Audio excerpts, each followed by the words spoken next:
the Three Guys Talking Ball podcast, coming to you live on YouTube from the friendly confines of my house in Dickinson. Grant holding the fort down in Plymouth. Ethan not able to join us today. I believe this is his 8th or 9th colonoscopy on the year. I've lost count, but Grant, you might have a more accurate count, but it's got to be close to 8 or 9, isn't it? I want to say between 6 and 8. 6 and 8. Okay. I want to say about 6. It's got to be close. Yeah.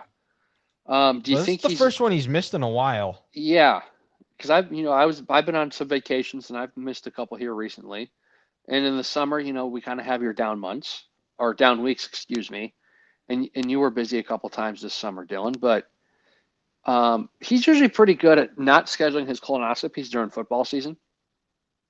That's just true. Do you think he's worried about Callie McManus this weekend, and he's up late watching Rutgers' offense? I wonder. That's what it possible. Could be. It's got to be it, right? He's worried about the Scarlet Knights coming into Huntington Bank Stadium. That could be. He also could be defending our honor as I may or may not have in our dynasty league. I may or may not have started World War III, which was not my intention. I thought I could make a joke about not being trade non-consensually. Well, let's call it what it is: a trade rape. Yes, I thought I was trying to be funny with it, and turns out fantasy football, some people take this way too serious and get way too offended. It gets blown way out of proportion. I thought I'd give somebody a good laugh, and then it started a whole fight. I think maybe Ethan, that's what he is doing. Well, you know what? Also, if we're going to be honest here, Dylan, Ethan was the one who took your joke to a whole nother level. Like after you sent the original joke, he's the one who kind of made it personal. And then whoever the guy who got upset, he got in his feelings too. And then, like you said, all of a sudden it's World War III and everyone's screaming at each other about awful trade here, yada, yada, yada. And it's like, guys, who cares? The Packers just lost on Sunday. Let's celebrate. There's no need to be yelling at each other. The Packers just lost to the Cleveland Browns. Come on. America wins. America wins. I wanted to say that, but then I was like, then Dana's going to get upset. And he already has to deal with the inevitable letdown of his Cubs. And then he's got to look forward. At least he's got hockey season to look forward to with UND hockey. He does. Is he still a Blackhawks fan, or did he give up on them 6 years ago, like their whole fan base? I think he is a Blackhawks fan still. Okay. Maybe we call him right now and see what he says. I mean, he's in the same time zone as you now. So it's not like it's super late. It's not. But as I'm trying to share everything here. You know what? Why not? Let's see. Let's see if he actually answers.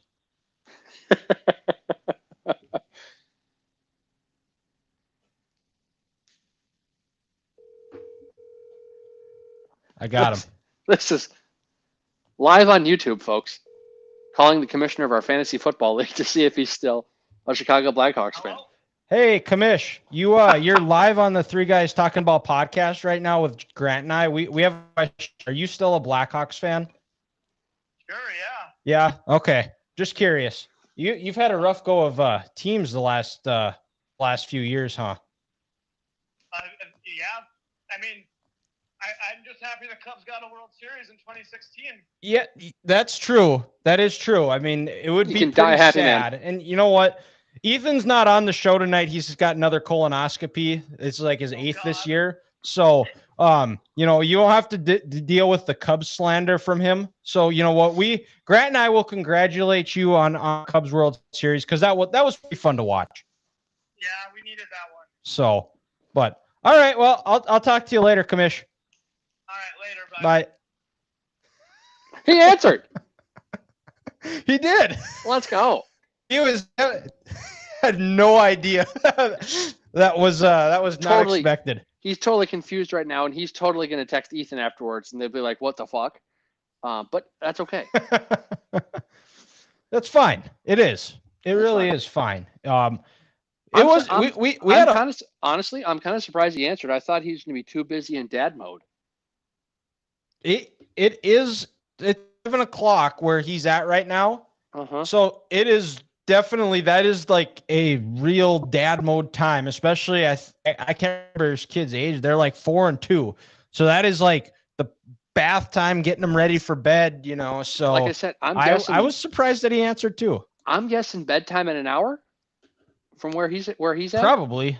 About? Yeah. It's about my bedtime too.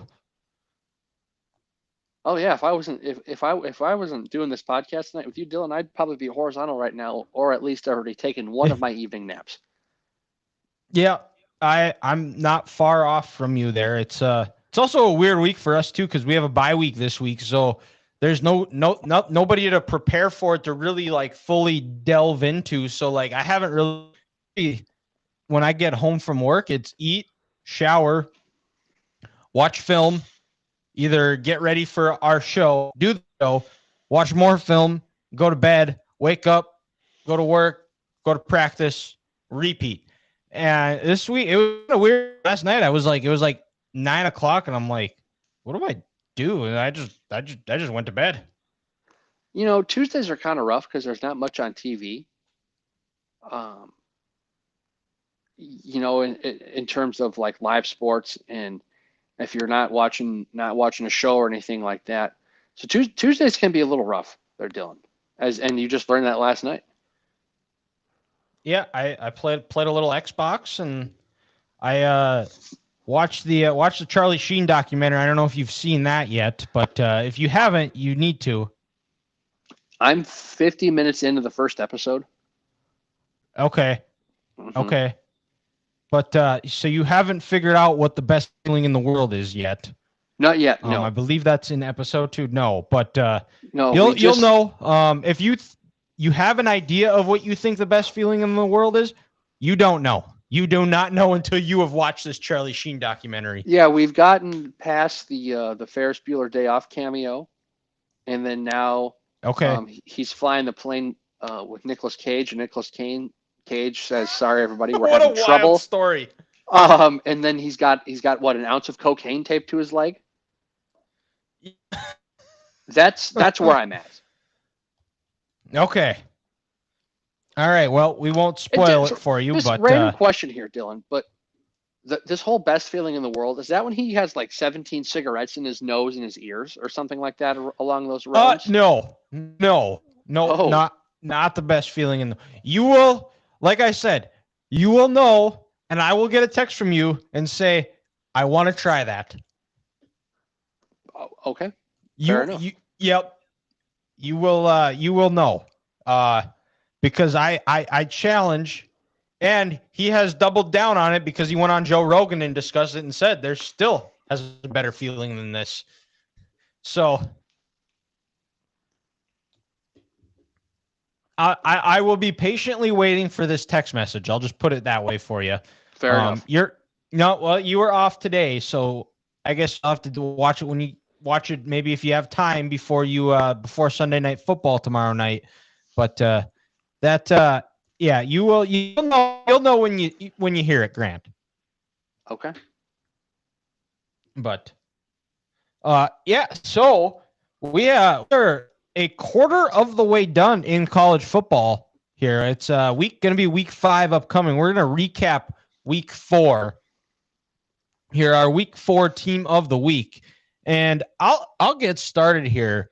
And I feel like I have to choose this team, is because we ended the show last week with me ranting on the guy. But as the balls and strikes caller that I am, I'm going to give credit where credit is due. My team of the week is going to be the Indiana Hoosiers. I mean, they 63-10. I mean, it was never ever felt in doubt, especially after Indiana blocked that punt. And the big knock coming into this year with Indiana of why they were such a question mark is because, last year they were America's feel-good story, blah, blah, blah. They were America's sweetheart, but they took advantage of a horrible schedule that they had. Everybody outside of Ohio State and Notre Dame, and they got exposed. Like, those games were not as close as the score word to indicate. And that was the narrative, is they couldn't beat a good team. And maybe Sig heard my rant last week, because I feel like it was of the episodes of the show, we're coming up almost on 200. I feel like that was one of my better rants that I've had on this show. And it was against maybe Illinois is not as good as we thought. I had them as my disappointing team. But I mean, what they did on the defensive side of the ball, what they did to that offensive line, which was returning every starter from last year. And I mean, they made them look like a bunch of freshmen. I mean, they were living in the backfield. Luke Altmaier was seeing ghosts. And I mean, it was men against boys.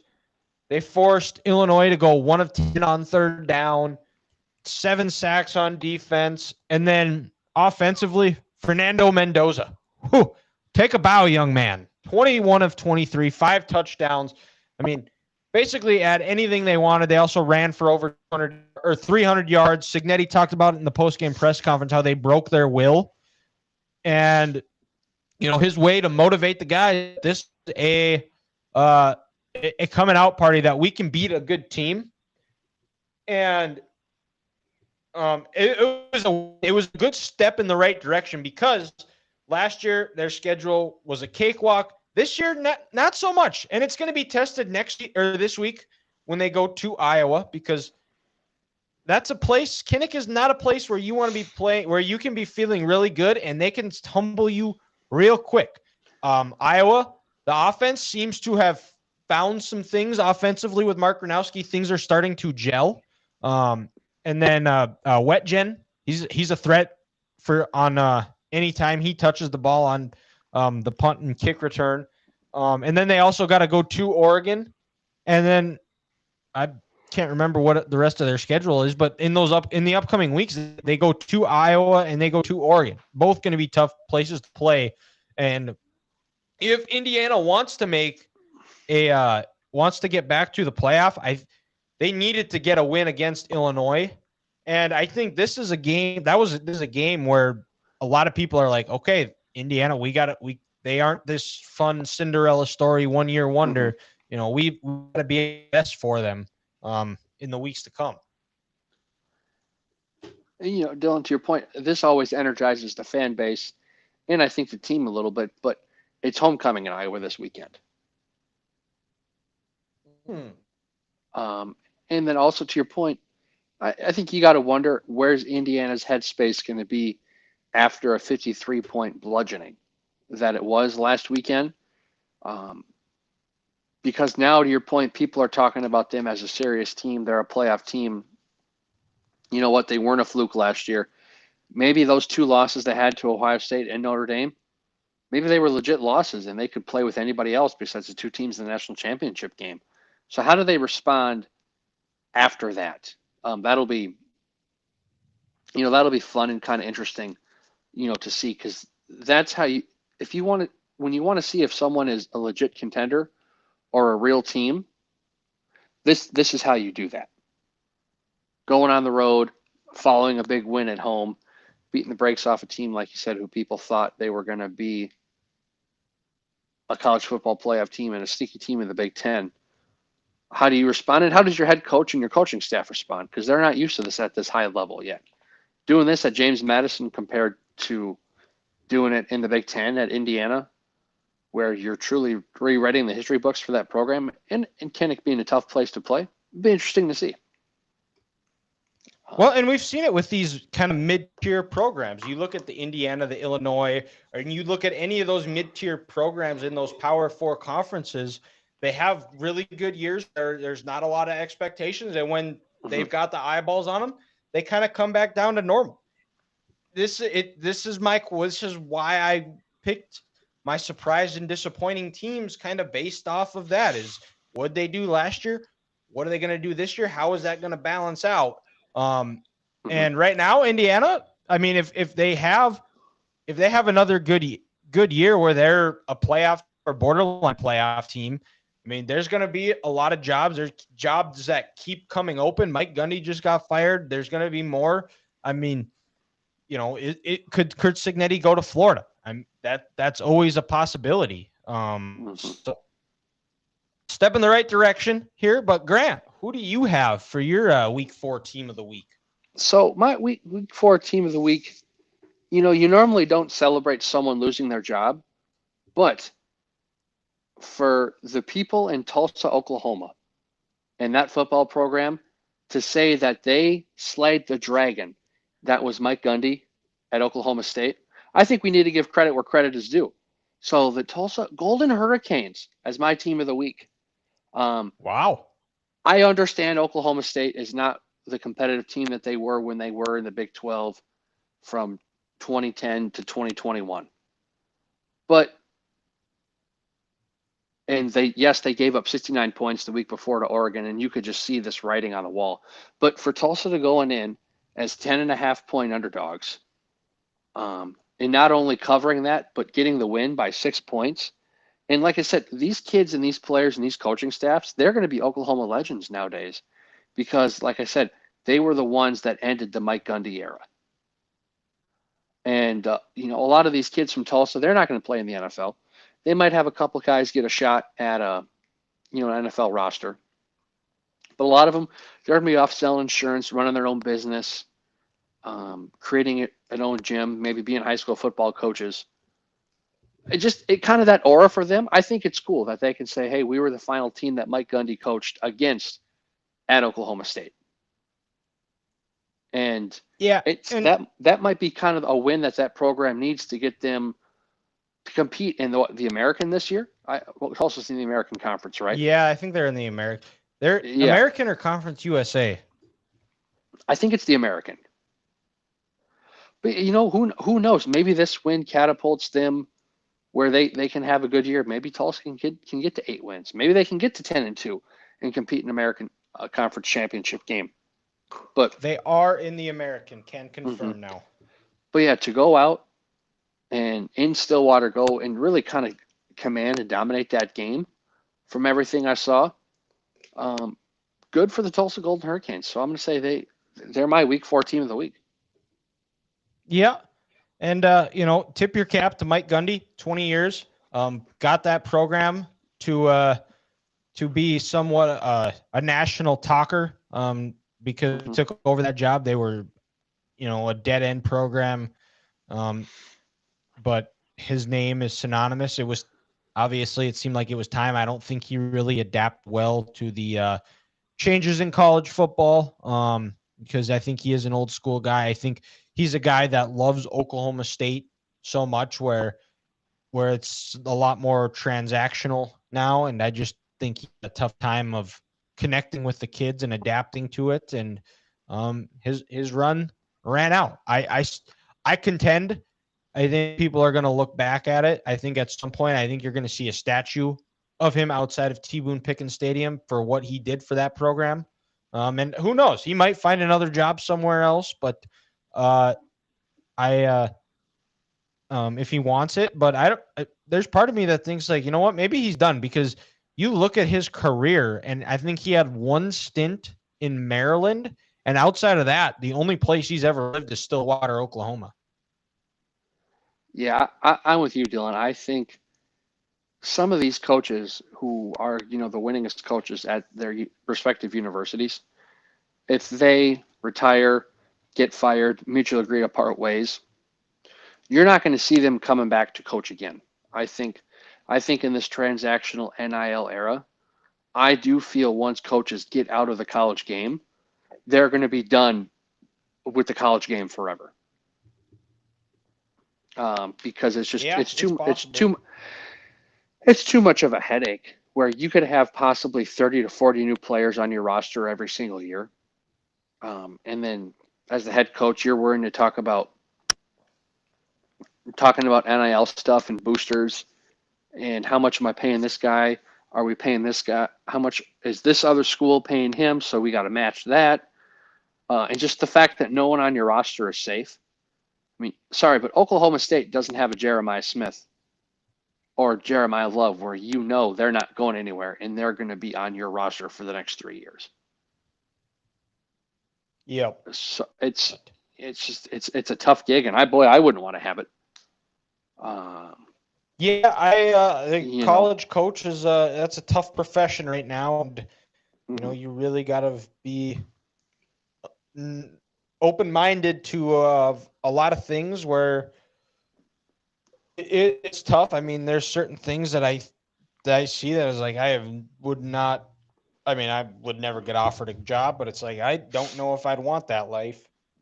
But we'll go up, Grant, to the NFL here with our NFL, our week 3 team of the week. Mm-hmm. So Grant, we'll stay with you. What is your NFL week 3 team of the week? I'm going to have to go with a team in a unit that did a complete 360 from where they were the week before, and that's the Minnesota Vikings defense. Hand up. I think we just do a communal and agree, and we'll go on to the next one. But that's I mean that was going to be mine. There's really not a whole other lot we could talk about. Good for the Browns, good for the Panthers. Outside of that, but the story of the week was the Vikings defense. Yeah. I mean, the stat line that Isaiah Rodgers had in the first half, a forced fumble, an interception, 2 defensive touchdowns in the first half. First player in NFL history to do that. It's remarkable. Andrew Van Ginkel was on the field for 8 plays on Sunday, and he had 2 sacks in 8 plays. Like, that's not a bad day at the office. 25% of your snaps ended with you getting a sack on your opposing team's quarterback. And, when we saw Jake Browning play 2 years ago, he looked competent.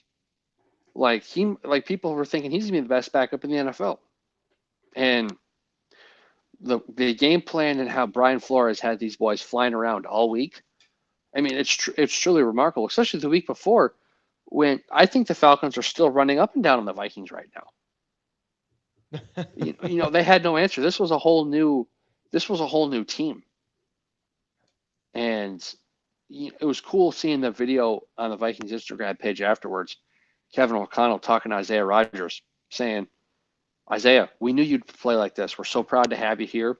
And this is why we brought you in from Philadelphia. Just the love that Kevin O'Connell has for his team and that defense. Hopefully it can only grow throughout the year. But, yeah, they were just sensational and remarkable last week. You run out of adjectives to describe how great they truly were. They made Carson Wentz's life a lot easier.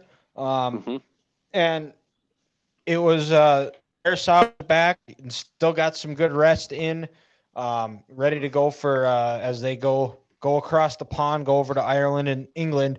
I guess we could talk a little bit about And Dylan, question: did this Vikings defense and this Viking team, did they break the Jim Nantz, Tony Romo, Tracy Wolfson curse? Because going into this game with Romo and Nantz as the 2 announcers and Tracy Wolfson as a sideline reporter, with those 3, the Vikings were 0-6 on CBS. No kidding. Mm-hmm. I didn't know that. And a lot of those games, Dylan, they were blowouts. Yeah. Where the Vikings got smashed. So maybe they broke some sort of curse on Sunday. They could have. I will say, I think that the offense, that first drive by KOC, I thought that was the best he has called. And I think it's going to get a little bit easier as the Vikings O-line, as they work more together, they gel. But I thought the play calling from Kevin O'Connell the first 2 weeks, and people say I'm JJ Homer, and I'm not saying JJ played well, because outside of that final quarter, he hadn't yet. But I think they were doing way too many 5-7 step drops where he didn't have time for receiver to get, or where the pass rush was getting to him where he didn't have the time to get the receivers open. And it was proven in those few spots where he did have time, he was able to make those throws. And it was especially the Falcons game where it was like, it was a 5-7 step drop. JJ didn't have time. He was forced to throw it. I felt like Kevin O'Connell, what he needed to do more of is he needed to get the ball out of his quarterback's hands. Am I crazy when I say that, or am I being a homer, or is that something that other people thought too? That it was like he's got to short passes, get the ball out. You're quick. Absolutely right, Dylan. Because you look at the Patriots' success, the greatest team in the last 30 years, with the greatest quarterback of all time. How many times did they start off that game where his first 10 passes were 4 yards in the air, 6 yards in the air, 4 yards in the air? You get those layups to start the game, where you build that confidence, and then once you hit 8 of those, then you can throw it 15 yards down the field. Then you can take a shot deep. And then also look at the Vikings' sake. Justin Jefferson didn't practice much in training camp with that hamstring, and Jordan Addison was suspended the first 3 games. Who he had good chemistry with in training camp. Absolutely. So JJ didn't have that chemistry and that cohesiveness yet with the receivers who were at training camp. And since JJ wasn't there, you're absolutely right. It was just, he wasn't setting up his quarterback for success like he did this last week. Yep, that's what I thought too. And we'll preview the games here in a little bit, but let's move on to disappointing team of the week here. I'll go, and I've got 3 teams here. I have Falcons, Rams, and Packers. But I think it has to be the Rams. Like, really? Yep. You're up 26-7. And I fell asleep. I'm not going to lie. I kind of ended up having a Sunday afternoon nap, and I wake up. Mm-hmm. The Rams are kicking a field goal win. I'm like, what happened? And then the field goal gets blocked, and they don't. And then it also, Jordan Davis runs 18 miles an hour, and the Rams don't even get the cover either. Like, all time bad beats there. Yeah, just the most ridiculous backdoor cover of the NFL season. And maybe you saw some of it, so maybe you could fill me in on what happened of how the Eagles came back 26-7. But I mean, I saw they were up. I texted our group chat. I was like, Grant, you were right about the Rams. They are definitely, I had my concerns about Stafford. They're playing great. And then up 26-7, I was like, great, the Eagles are going to get that first loss finally. Nick Sirianni's going to shut up.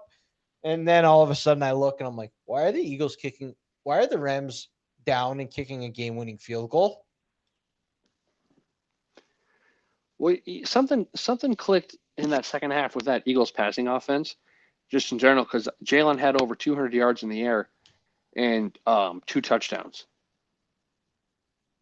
I think it was 2 or 3 touchdowns in the second half. So something they were missing the first 2.5 games was there, and the Eagles just exploited the Rams.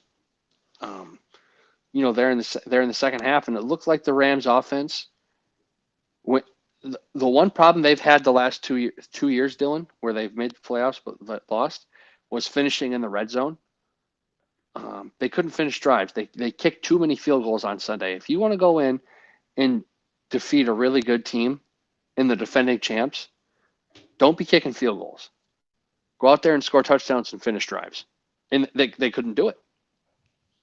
Yeah, and well, they're going to have to in next week because the Colts, they look good. They've only punted 1 time this year.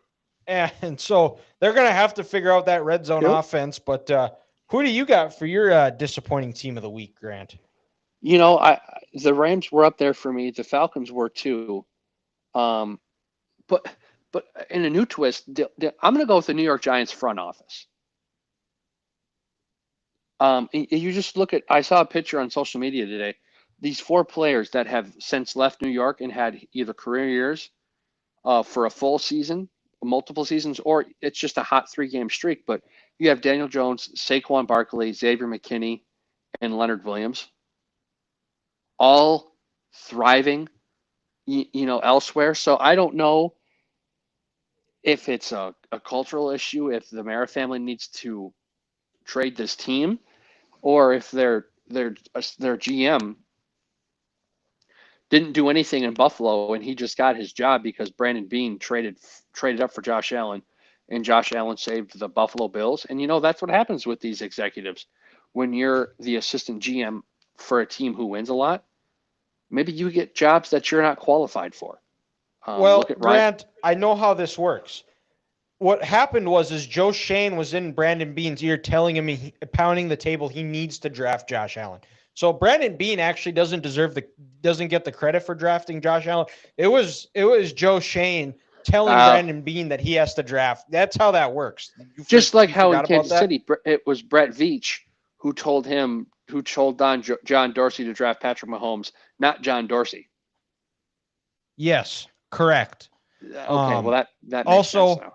How Eric Bieniemy was the reason the Chiefs' offense was so successful. Not because Andy called plays, but it was because of Eric Bieniemy. Because Bieniemy was the bad cop that kept him in line.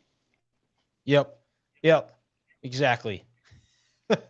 Anyway, but go ahead, continue.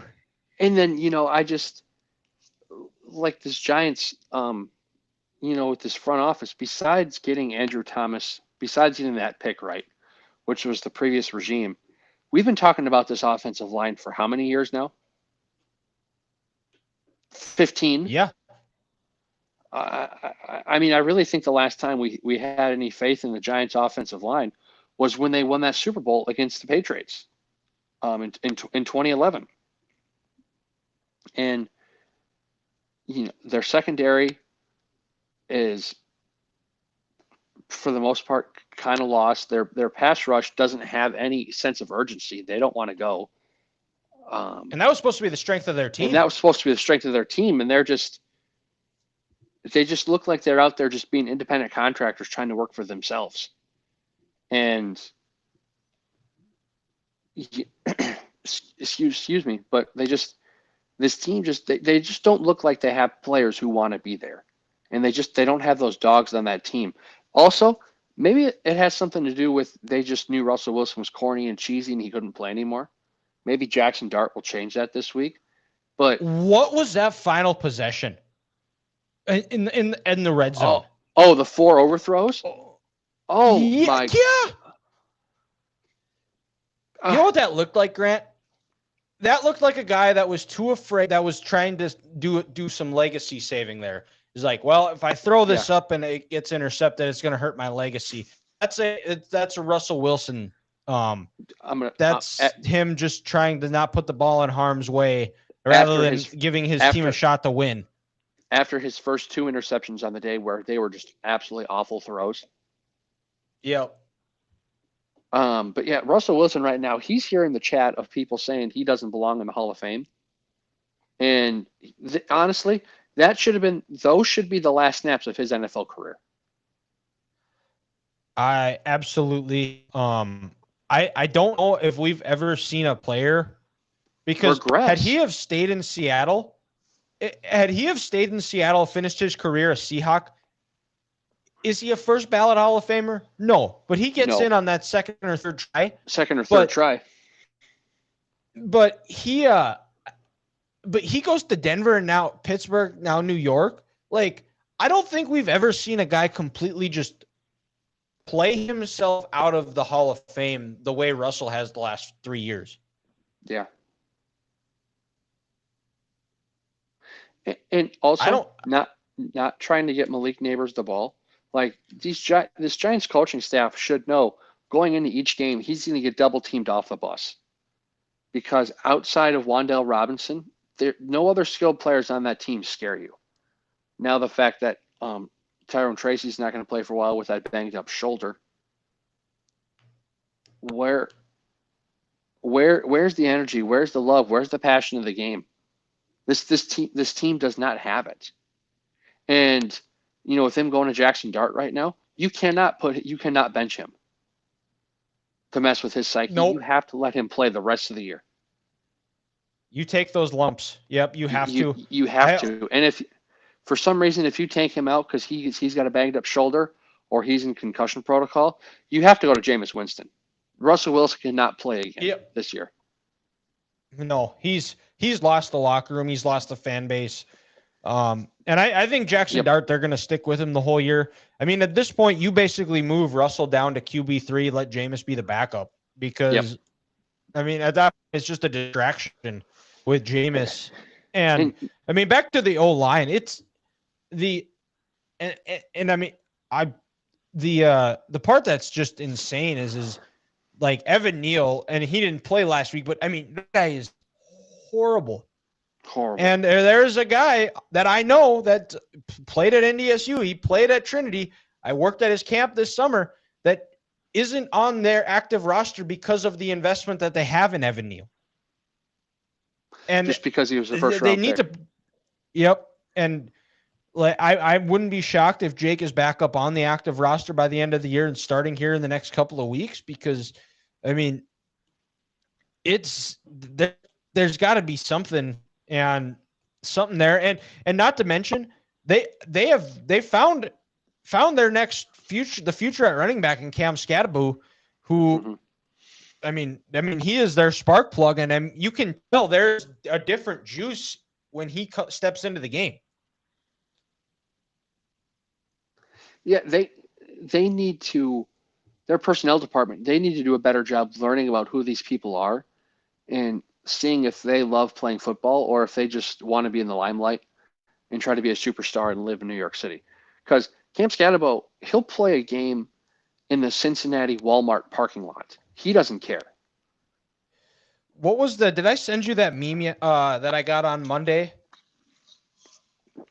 Can't remember if I sent that to you. Oh, yeah. There's two types of white running backs. White running backs? Yep. Cerebral thinkers like McCaffrey, then just absolute crayon eaters like Scadaboo. It rules. Yes. And I want Scadaboo on my team because he's a football player. Yeah, absolutely. And Grant will stay with you.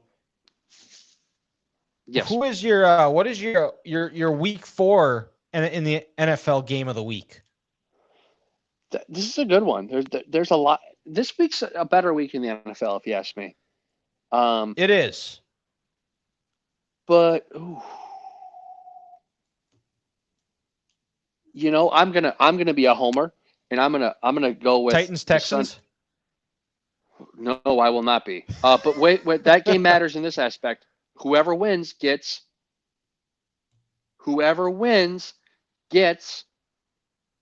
the Houston Oilers uniforms. So even though both teams are 0-3, there's bigger things on the line. There's a lot at stake. It's the Houston Oilers uniform. But I'm going to go with the Kansas City Chiefs. Or is it Jets Dolphins? You know, on Monday night in those awful Dolphin jerseys.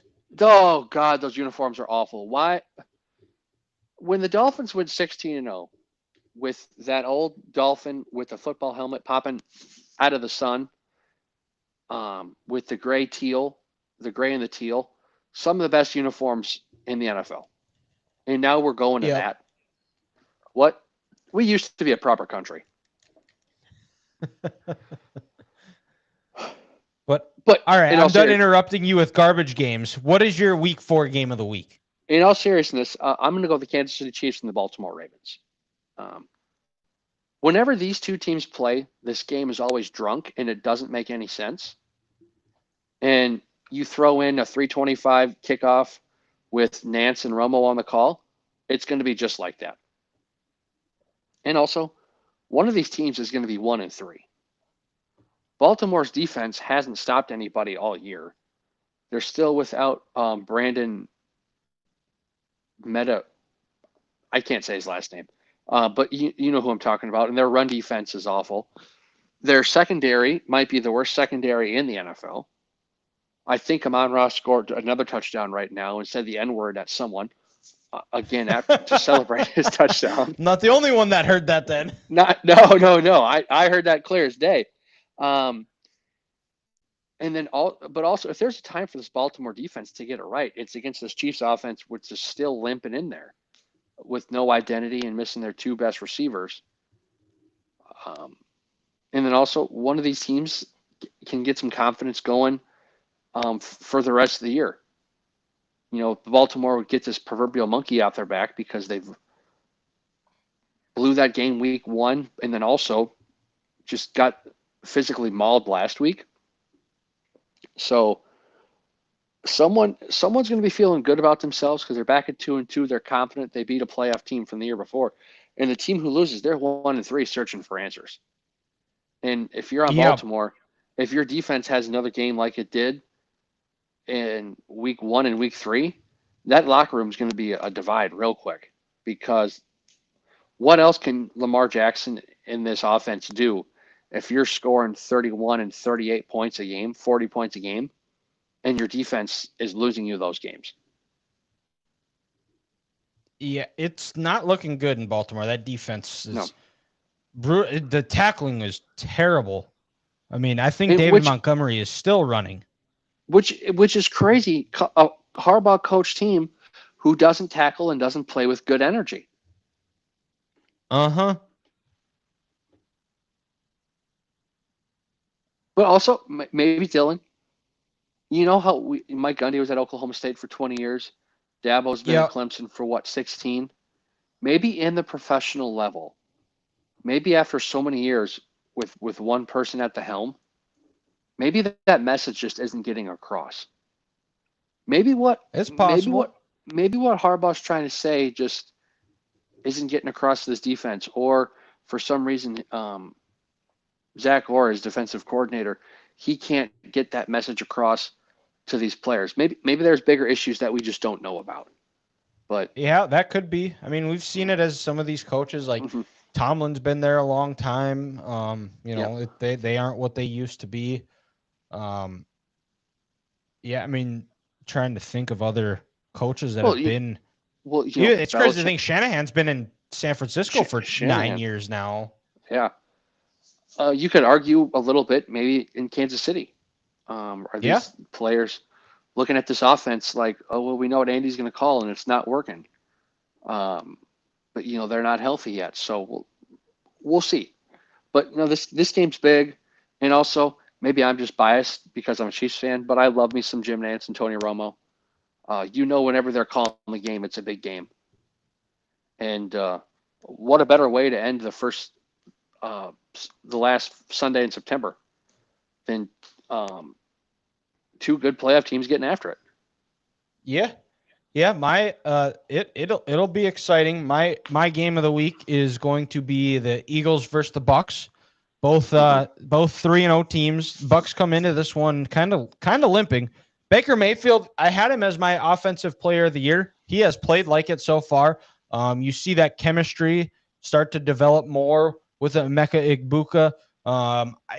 I don't think Wirfs has played. I'm trying to see when how close Tristan Wirfs is to playing. I know he practiced, I think they said, the week of the Texans. Okay. So 2 full weeks of practice. You got to wonder if it's got to be soon then, right? It says the article that I found by Brianna Dix, it says that Chris Godwin and Tristan Wirfs nearing a return. Bucks front office praised in the Athletic poll.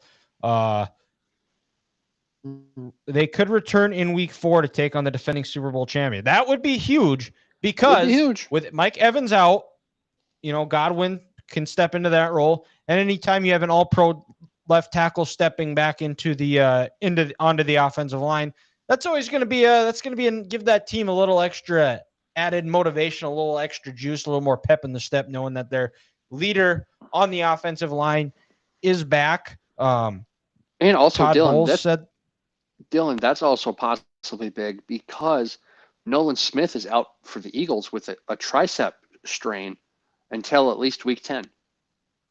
Oh yeah, that also would be a big advantage for the Bucks. It's going to be the game is in Tampa. The Eagles have struggled going down there and playing them for whatever reason. What can Bowles do to confuse Hurts? Did the Eagles passing attack? Did they peak a week early in the second half? I'm curious to see whatever Bowles does against this Eagles defense. They seem to have their number, and maybe it's the hot sun, Todd Bowles defense, Baker Mayfield. Did you hear what the Eagles are doing? I did not. They're changing their travel schedule. They're getting down there Friday, and they're going to have a practice and a walkthrough Friday, Saturday instead of just Saturday. So I wonder if they're trying to get down there a day early to maybe see if they can get acclimated to the heat a little sooner. It could be. Because like you said, Dylan, they've lost 3 of the last 4 games in Tampa Bay. I would encourage all of them on Saturday night to go down and tear up Ybor City. It's a great time. You will have the time of your life if you're the Eagles. So go down there, tear it up, let the Bucs kick your ass, lose a game finally, and we can kind of make sure everything is back to right in this world here. But the games, they get started off real early.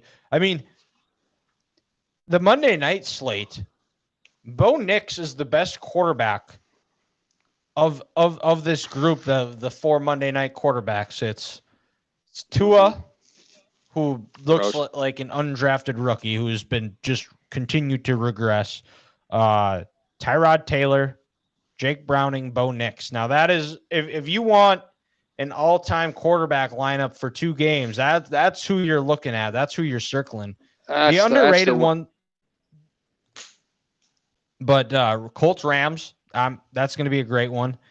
We actually kind of divided it up a little bit better than what they've been, as far as instead of like 3 afternoon games and 10, with the games kicking off in London, 2 Monday night games, it's kind of balanced out a little bit more. Is there not a no? Oh yeah, never mind. The Sunday night game, I don't know if I really want to discuss that one. That could be a bloodbath. But Jaguars 49ers, that's a low key. That's going to be a low key good game too, I think. Low key a good game. Yeah, that Sunday night game could get personal, and when things get personal, things get ugly. It could be. We'll find out. But Grant, we've got college football now on the docket here. Yes. And our Week 5 Beth Mullins Game of the Week here. I teased this last week that this is just going to be a communal, similar to what we did with the Vikings defense for our Team of the Week here. Our Week 5 Beth Mullins Game of the Week. And this actually, I think, is going to be the Beth Mullins Super Bowl. It is Northwestern versus UCLA. I had that on there, Dylan. I did. in the Beth Mullins broadcasting booth, overlooking Lake Michigan. The only thing that would make this better is if it was actually at the old Ryan Field in Evanston. Yes, where the grass is 4 inches tall. Yep. UCLA's got a new coach. Northwestern's Northwestern. I know, Grant, you cannot wait to. You're going to have this DVR'd. You're going to get off work. You're going to. The game is at 2:30 on Big Ten Network. 2:30. So you might. Yeah. So you might be able to get to watch it live. I'll be able to watch some of it live. Yeah. It was if only this game was truly at 11 o'clock on ESPN2, then it would be the Beth Mullins Game of the Year. Yeah, absolutely. But Dylan, can I add one more in real quick, just for this, just the geographical impact that this game has? 1-4 or 1-3 Stanford hosting, I think, 1-2 San Jose State. Oh. Dylan, it gets worse. 2 teams that are bordering the Pacific Ocean, in the Northern Bay in California, are playing a game on the ACC network.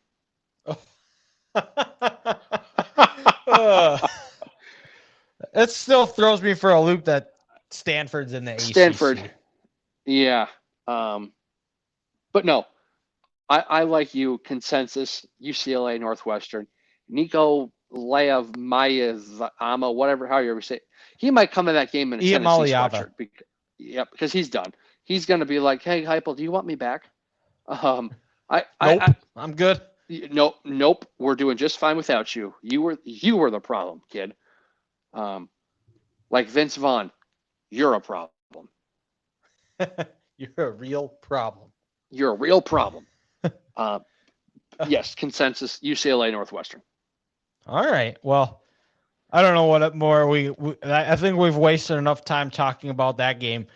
We have this is about as good of a week of college football coming up as you could ask for we've got Alabama, Georgia, Ole Miss, LSU, Penn State, Oregon, Washington State versus Ohio State, a sleeper game, which I'm really excited for.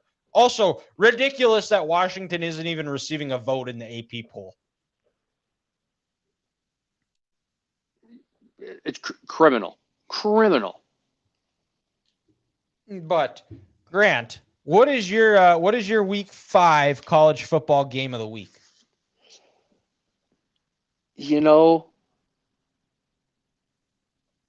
I'm going to go Ohio State, Washington. Okay. Dylan, I had that down, but I'm glad you didn't. In this aspect, because this is Ohio State's first game outside of the shoe this year, and they look phenomenal. Patricia has that defense humming. Julian Sain is getting more and more confident every single week. But Husky Stadium is a different animal. And this Ohio State team is young. And I want to see them go on the road and face the number 2 scoring offense in America at 58 points a game. And also, Jed Fish spent a lot of years in the NFL too. So it's not like he's some college coach who hasn't faced NFL coaches before and he doesn't know how smart these NFL defensive coordinators are.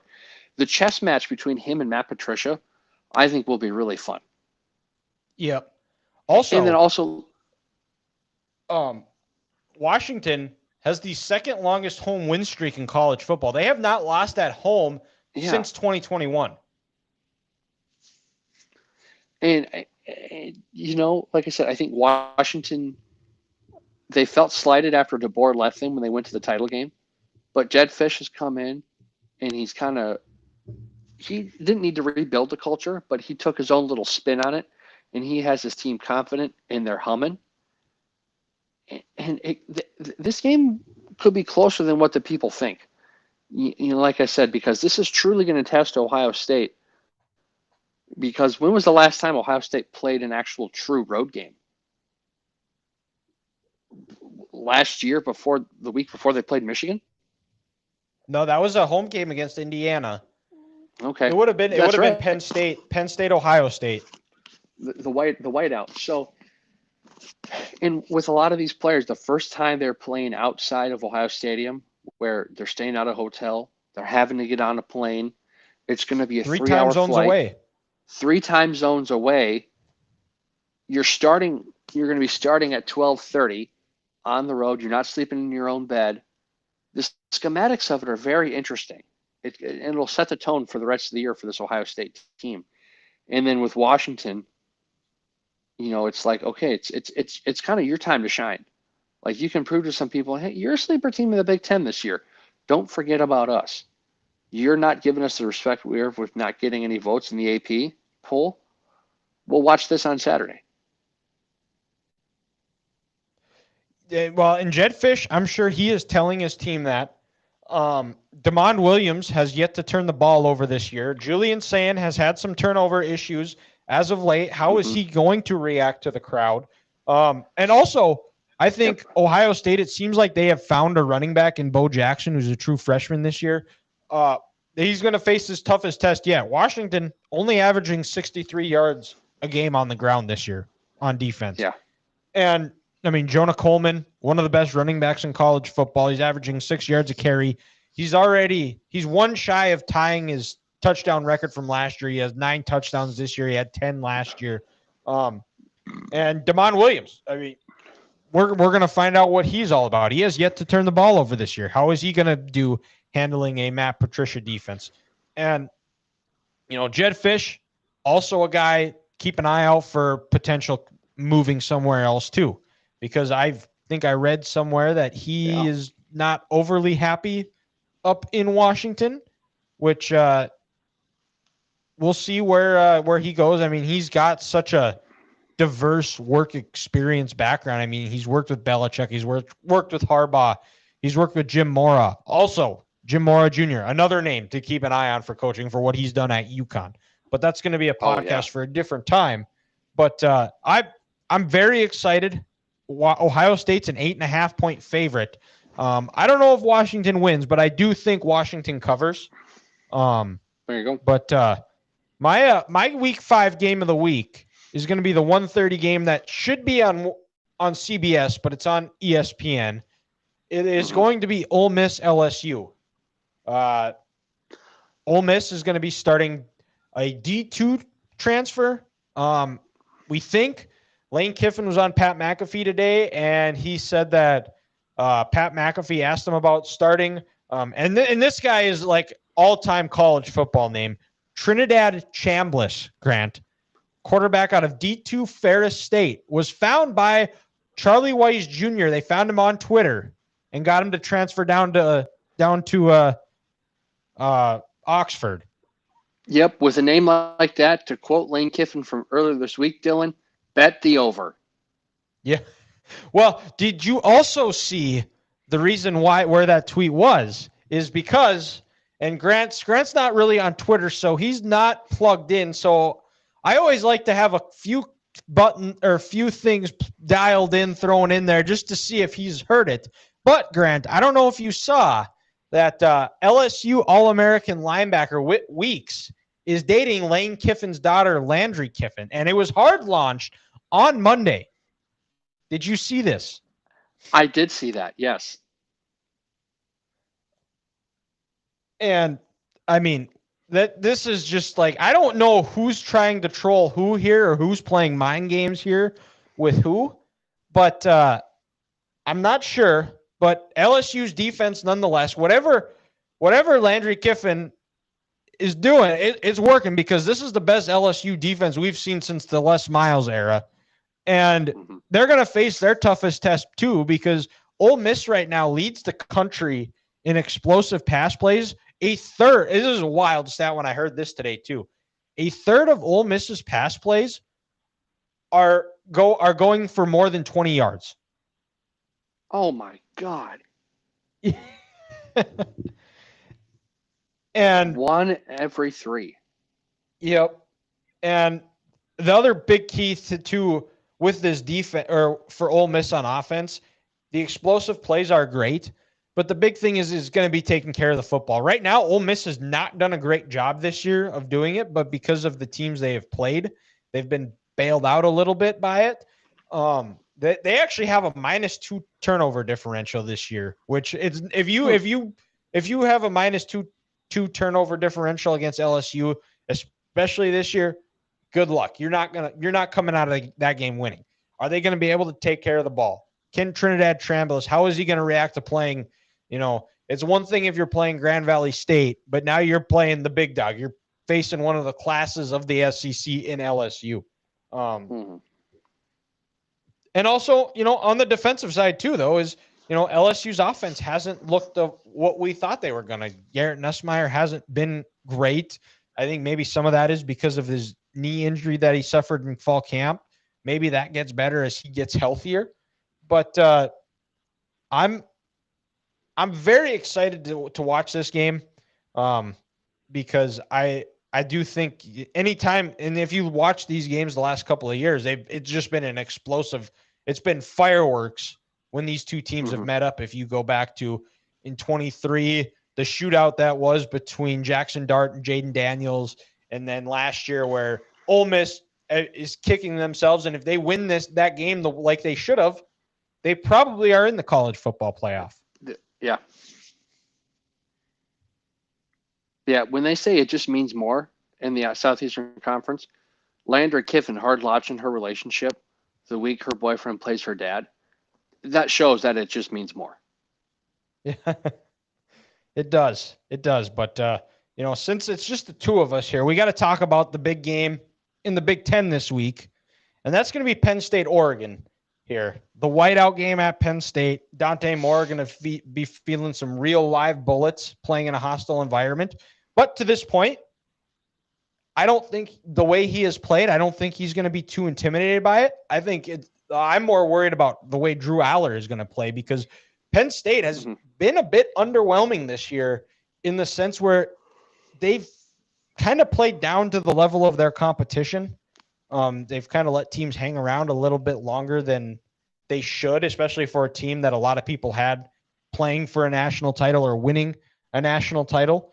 And also, Penn State looks to get their first win against a top 10 opponent since 2016 when they beat Ohio State. It's been that long. Wow. Yep. And also looking for revenge after last year's Big Ten. Big Ten title game. One thing I'm interested to see, in this, especially in this game, Dylan, how do these two teams look when they face adversity for the first time? Because in every single game both of these teams have played this year, for the most part, they've beat the brakes off of their opponent. What happens when things don't go their way? When Penn State punts on 3 straight possessions? When Oregon has a turnover in their backwards flea flicker pass doesn't work and these trick plays aren't going? Do they get their head down? Do they keep working? Which head coach can keep his team calm and cool under pressure when things aren't going their way is going to determine a lot to who wins this football game and who loses. Yep. Absolutely. And also, I mean, the whiteout, it's great. It's going to be a raucous atmosphere, though. But what happens? How does Penn State react when they have 3 straight 3-and-outs and the crowd starts to groan and here we go again? James Franklin can't win the big one. And I've kind of, in the sense for every coach, I try to avoid that argument in the sense that every coach hasn't won the big one until they have. And at some point, you got to believe that he's going to break through. Is that this one? Or is it going to be in a few weeks when they go on the road in Columbus and play Ohio State? At some point, that streaks are meant to be broken. Streaks are always going to come to an end. When will that happen? Yeah. We'll find out. It could be Saturday. It could be a few Saturdays from now. Mm-hmm. But that, I think that wraps up. I mean, we can kind of do a little quick rundown of the, some underrated games that we didn't get down to discussing. But USC, Illinois, how does Illinois respond after getting blown out of Bloomington?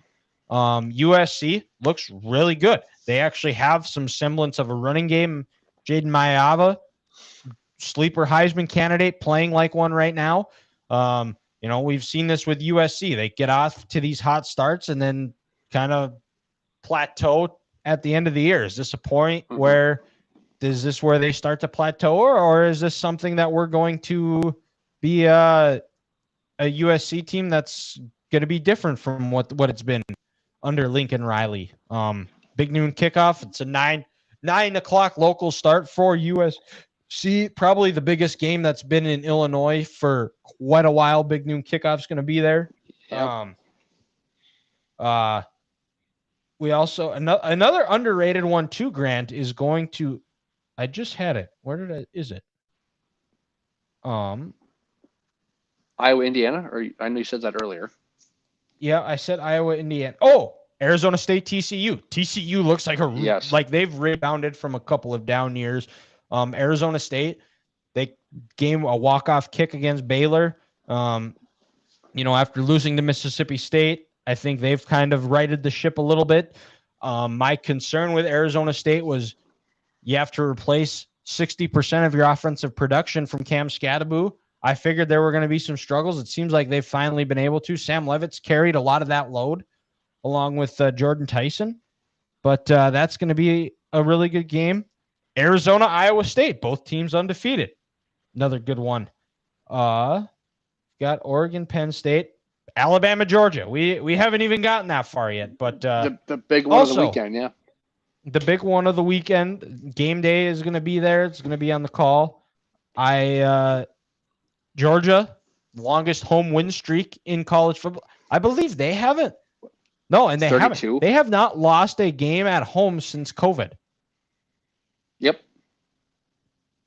So that's going to be put to the test. Alabama has not played well on the road in the Kalen DeBoer era. They got blown out they've lost to Vanderbilt. They lost to Tennessee. They got blown out at Oklahoma. Florida State blown out at Florida State, which isn't looking as bad of a loss as originally. But it's going to be a good slate of games. Going to be fun to watch. I'm excited to sit on my couch. And also, we'll talk a little FCS. NDSU looks to avenge one of their losses from last year. South Dakota come into town for homecoming. South Dakota gutted by the portal. They've fought their way back to a 2-2 record. I'm not fully on board that thinking NDSU is going to blow them out. I think USD, they're going to scratch, they're going to claw, they're going to fight and find a way to make this interesting. I think NDSU eventually pulls away, but I don't think it's going to be the cakewalk that everybody is saying it's going to be. South Dakota losing their top running back seems to have, they've found one. And I can't remember the guy's name off the top of my head, but I mean, he looks like a dude. So NDSU is going to have their hands full.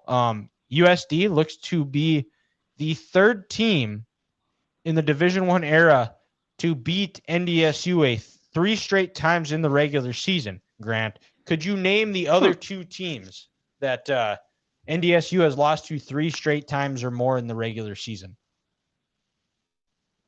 In the FCS era? Yes. Oh. Northern Iowa? That's one of them. Okay.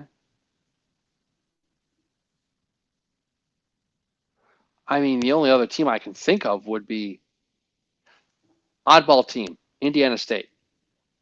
Nope. Okay. Nope. This is the easiest one, Grant. Come on now. South Dakota State? Yeah. Yep. Those are the only Dylan, 2 teams. Can I be honest?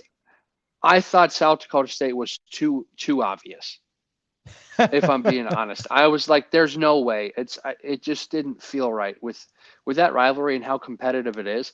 I would have thought maybe 2, but not 3. Yeah, they beat them in they actually have beat them 4 times straight times in the regular season. They beat them in 20 in the spring season. They beat them in 21. They beat them in 22. They beat them in 23. And they finally got NDSU, took the rock back home last year. Gotcha. Yeah, but let's go to curveball of the week as we wrap up the show here, Grant. I know I've done this one before, but things change. People start.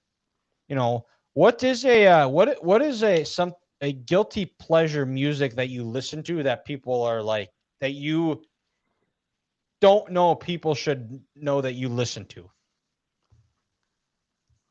I remember last time you're just dancing or singing in the shower. Well, I remember last time it was Taylor Swift. I said I remember that, and kind of keep it along the hip hop and pop genre. Honestly, I love me some Ariana Grande. Oh, that's a good choice.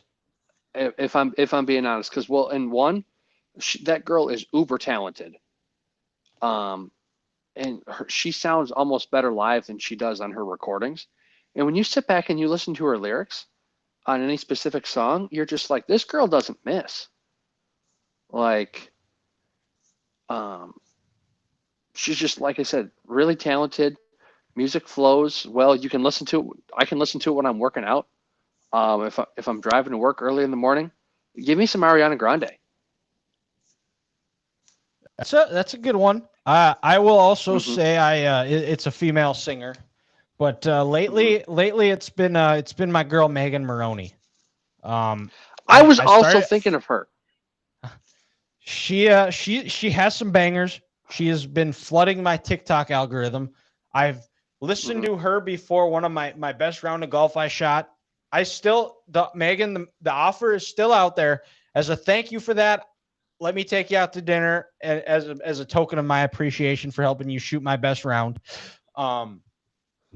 But yeah, it's definitely been Megan Moroney. That's been the music that I've been listening to the most. So it's funny you mentioned it, because I was thinking that too, because she popped up on my Spotify on like recommended songs or songs that are similar to the song that I searched and listened to.